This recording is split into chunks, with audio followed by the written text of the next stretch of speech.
Epiphenomenalism, the 5 most controversial ideas in the study of consciousness, Part 4. Hello, curious humans. This week, we continue our series on the 5 most controversial ideas in the study of consciousness with epiphenomenalism. Epiphenomenalism is not just a cool word to say, it's also one of the most counterintuitive and provocative concepts in the philosophy of mind. One of the main puzzles in the philosophy of mind is understanding the mind-body problem. How does the mind relate to the brain? How does consciousness, things like feelings and experiences, cause physical actions in the world? Epiphenomenalism challenges our everyday thinking, suggesting that consciousness doesn't influence our physical actions at all. This week, in When Life Gives You AI, we're asking 3 questions. 1. What is epiphenomenalism? 2. Why might someone believe in epiphenomenalism? And 3. What are the main arguments against epiphenomenalism? This article is part 4 in the series on the 5 most controversial ideas in the study of consciousness. It draws on part 2, where I discuss René Descartes' theory of substance dualism and the interaction problem.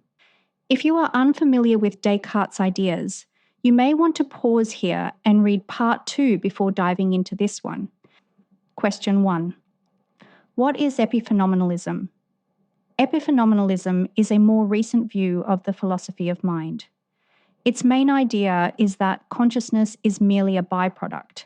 It is produced by the brain, but it has no influence whatsoever on the brain or anything else. The term made its debut back in 1890, introduced by William James in his hefty tome, The Principles of Psychology. In a chapter that might as well have been titled, When Humans Act Like Robots, he mentioned the term epiphenomenalism just once. His more favoured term for the same concept was automaton theory, or the conscious automaton theory. The related word epiphenomenon was originally a medical term from the late 19th century.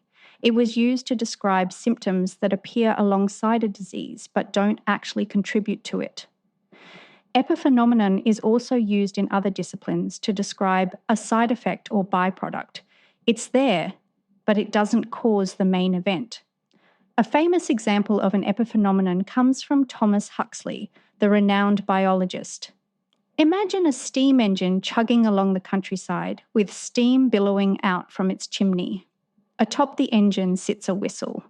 When the engineer pulls a lever, the steam rushes through, and the whistle blares its high-pitched song. The sound of the whistle does not propel the engine forward. While the steam engine causes the whistle does not affect the steam engine. It doesn't contribute to the engine's power or direction in any way. It's simply a byproduct of the steam that's doing the work. Huxley drew an analogy between our conscious experiences and the whistle of a steam engine. Huxley argued that just as the whistle sound is caused by the engine but does not in turn influence the engine, so too is it that our consciousness is caused by our brain but does not in turn influence our brain. It's a one-way relationship. Question 2. Why might someone believe in epiphenomenalism? In part 2 of this series, we discussed Descartes and his meditations on first philosophy. In the meditations, Descartes develops his theory of substance dualism, claiming that the world is made of 2 substances, the non-physical mind and the physical world. But the biggest problem for Descartes is the interaction problem. How does the non-physical mind interact with the physical brain? How can any non-physical thing, like a mind that takes up no space and has no physical properties at all, affect the physical world? Toward the end of part 2 of this series, I mentioned 2 main ways to avoid the interaction problem in Descartes' theory. One way is to reject the dualistic separation between the mind and the body and claim there's just one thing. This is called monism. In part 3, we explored one form of monism, metaphysical solipsism, the view that everything that exists is the non-physical mind. Another form of monism is physicalism, which we haven't discussed in depth yet, the view that everything that exists is physical. I will discuss physicalism in much more depth in future articles, but for now, Let's review a famous thought experiment often used to highlight why someone might not find physicalism appealing. The following is a quote from Frank Jackson's famous Mary's Room thought experiment. Mary is a brilliant scientist who is, for whatever reason, forced to investigate the world from a black and white room via a black and white television monitor. She specializes in the neurophysiology of vision and acquires, let us suppose, all the physical information there is to obtain about what goes on when we see ripe tomatoes or the sky, and use terms like red, blue, and so on. She discovers, for example, just which wavelength combinations from the sky stimulate the retina, and exactly how this produces, via the central nervous system, the contraction of the vocal cords and expulsion of air from the lungs that results in the uttering of the sentence, "The sky is blue." What will happen when Mary is released from her black and white room, or is given a colour television monitor? Will she learn anything or not? It seems just obvious that she will learn something about the world and our visual experience of it.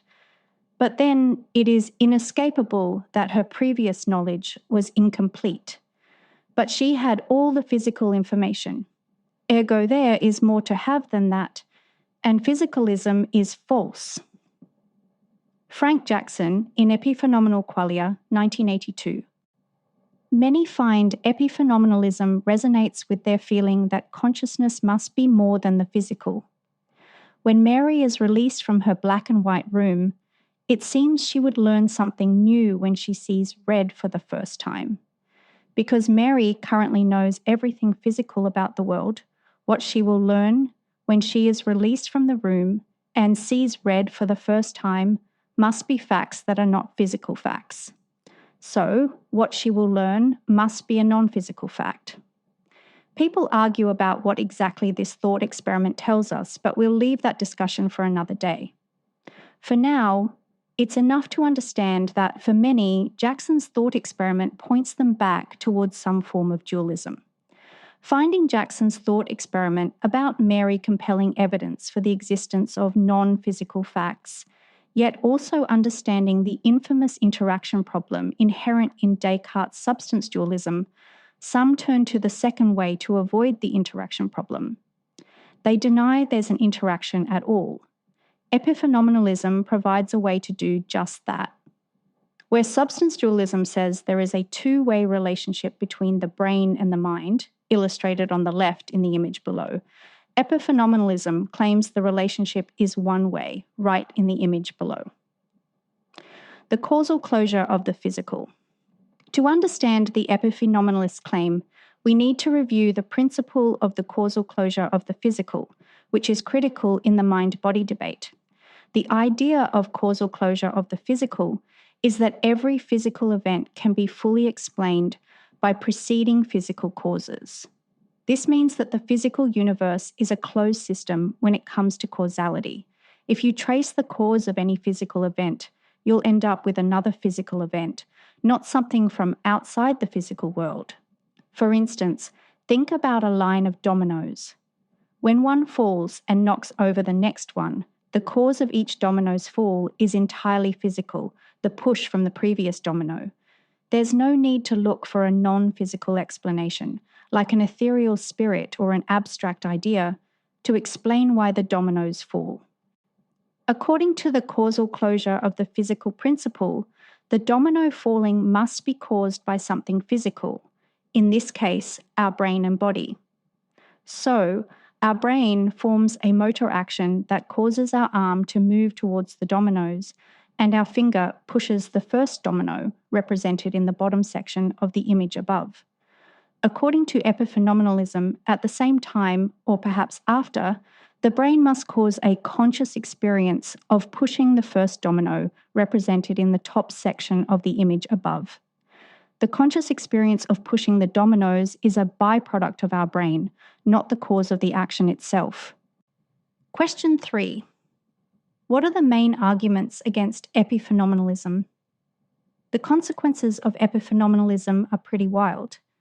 Perhaps for that reason, there are several arguments against epiphenomenalism. Let's focus on just 3. The first argument challenges common thinking.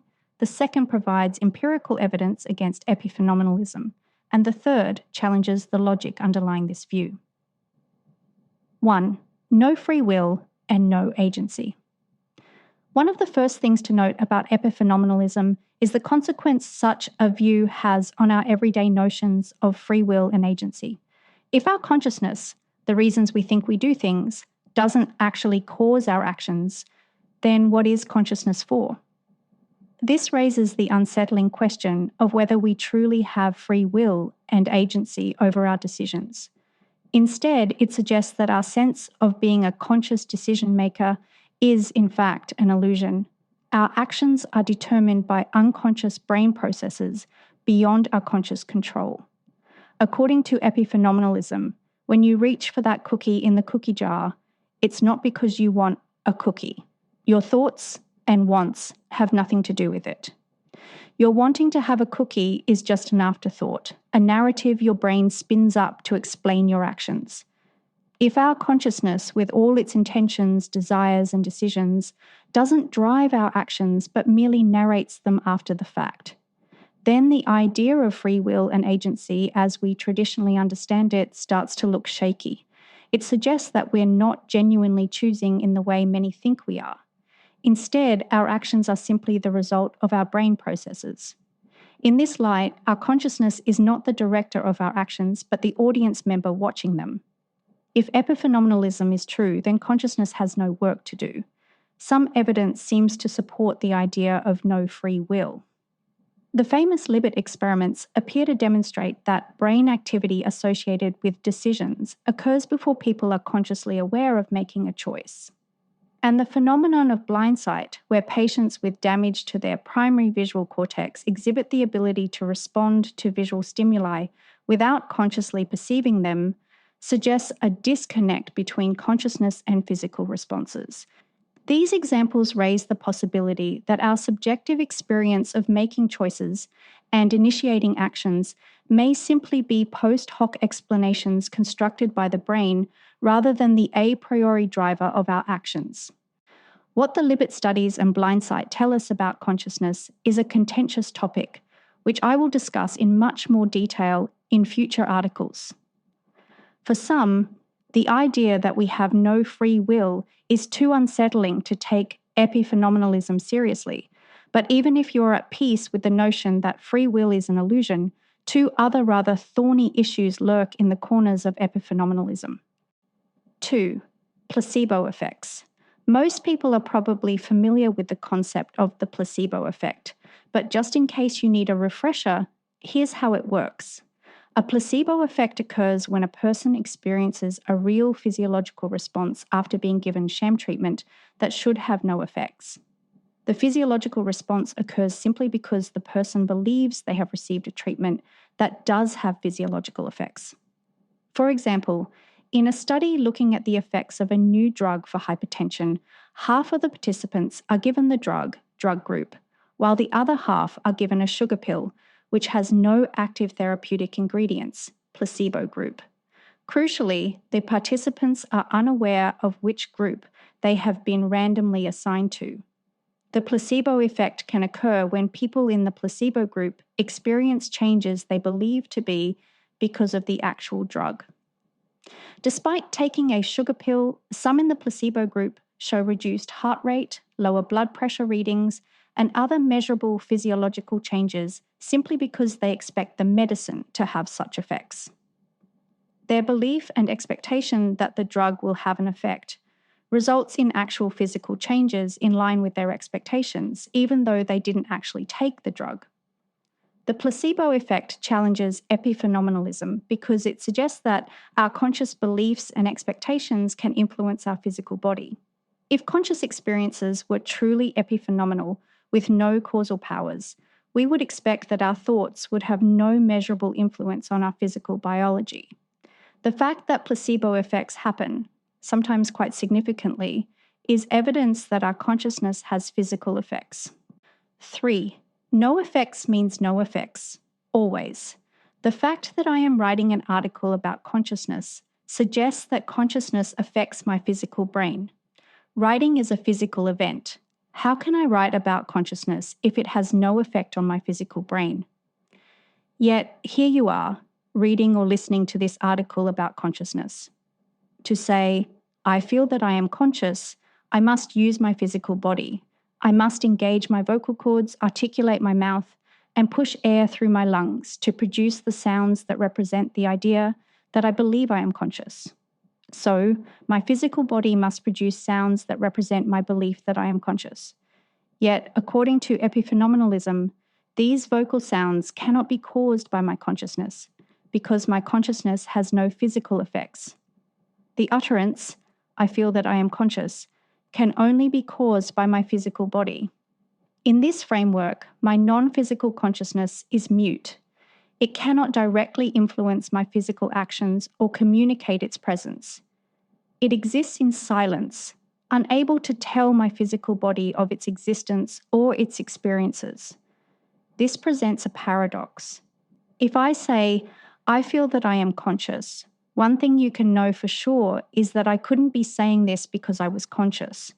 If consciousness is an epiphenomenon, it wouldn't be causing our bodies to say it. That would be a contradiction. When Huxley claims that consciousness is to the brain as the sound of a steam whistle is to the steam engine, he claims that the steam whistle has no effect on the steam engine, and this is true, but the analogy doesn't quite work. Huxley wants to claim that consciousness is to the physical world as the steam whistle is to the physical world. But this is just not true. The steam whistle does have effects on the physical world. It causes sound. According to Epiphenomenalism, consciousness has no physical effects. It does not cause anything. So we are left with a non-physical mind that not only lacks free will and agency, but is also effectively in a locked-in state, utterly detached from the physical and having no effect at all. It does not influence anything. Some might argue that they still feel they detect a non-physical mind. But even this assertion, if it were true, the act of saying that they detect their consciousness must be an effect of them detecting their consciousness, which is an effect of the epiphenomenon, which is ruled out by definition. The sum up.